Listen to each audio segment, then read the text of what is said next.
masasabi mo, nandito lahat ng mga big bosses ng Viva, pati si Boss Vic, talagang dumalo pa rito para lang dito sa collaboration na ito ng UMG at saka Viva Museum.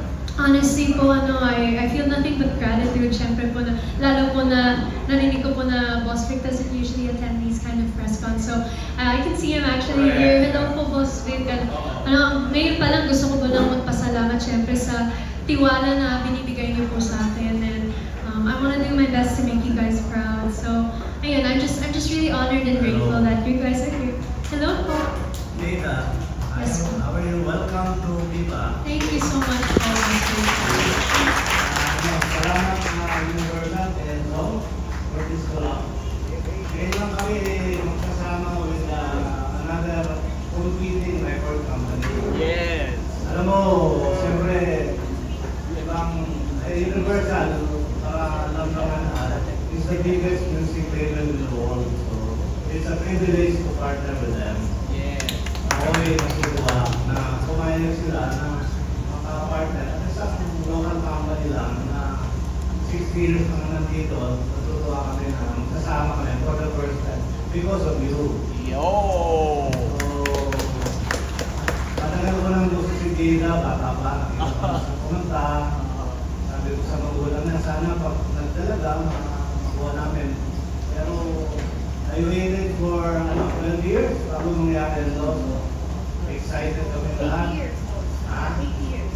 Basta mahaba eh. Ito, nakita ko sa akin, 9 years old eh. I was 9 years old this So, month. 12 years in the making na itong dream ko makahawakan bago na lang ako mag-retire. Wow! Reaction, reaction. Eh, alam mo naman, pagka magaling na singer, lalo na pag babae, kailangan ano ko, pakiramdam ko na tulungan. Sa tingin ko, madami kami magagawa. I mean, like Sharon, like Donna Cruz, like Regine Velasquez, and Sarah Geronimo, and now, sino pa, no? So, I think, Jada will be a big star. Ang interest ng dito sa kanya is beyond her voice. I feel and I say that she is probably will be a big multimedia star. Wow! Maraming salamat po. Kaya ako nandito, we have plans of using Jada as an actress, as a host, lahat na. And then probably get her a lot of endorsement in the future. So, congrats Jada and salamat sa press sa ninyo. And the reason I'm here because I believe in Jada. Yes, boss. Maraming salamat po, Boss Vic. How does that feel marinig lahat ng yun? Syempre, I would say it's very overwhelming, lalo na to hear it in front of everybody. Pero honestly, I just feel so grateful. Yun po talaga yung, kumbaga yung mood ko for today. It's just utter gratitude, syempre, na binibigyan po ako ng ganitong platform and yung tiwala po ng Viva, lalo na with their expertise. And of course, from Boss Vic himself. I really appreciate that yung paniniwala niyo po sa akin, hindi po nag-waver yun through the past, was it 12? 12 years? Yeah, like 12 years. Yeah, for the past 12 years. And ako po talaga, it's very inspiring. I feel so blessed to be in this position right now, to be working with Viva and with UMG. So again, thank you so much, Boss Vic, and to my new Viva family. And with what you can share with us, will there be a change in your branding, image, or style now that you're with Viva? Well, I guess in terms of what I can reveal right now is, what I really appreciate is, right now it feels like a collaboration between Viva and UMG. So, sa tingin ko po, hindi naman po mag-veer away po masyado in terms of branding, lalo na po sa artistry ko. I think that's also where UMG's role comes in terms of maintaining my artistry and really valuing that. Same with Viva, of course. Pero, ayun po, I would definitely say na as an actress po, what I can say is, I will deliver in whatever brand the project calls for. So, ayun po. What's the hardest and the best part of being the daughter of Ding Dong and Jessa? The best and the hardest. Sige po, I'll start with, the best thing I think is, syempre po kasi ang din nilang wisdom na napulot na parang nakukuha ko po parang first hand. And sobrang thankful po ako doon na yung mga experiences nila na or moments in their career na they charge to experience, napapasa po nila yun sa akin. And it really is like speaking the same language kasi nga pare-pareho po yung ginagawa namin. Nakakatuwa nga po, like kunwari po ngayon, yung mom ko po nasa Singaling, yung dad ko po nasa Tawag ng Tanghalan, and then ako po nandito po ako. So we both all share the same passion. And yun po talaga, I think that would be the best part as well. Siyempre, I have two people in my life, two very important people in my life that I'm able to share my experiences with, and alam ko po yun na naiintindihan po nila yun.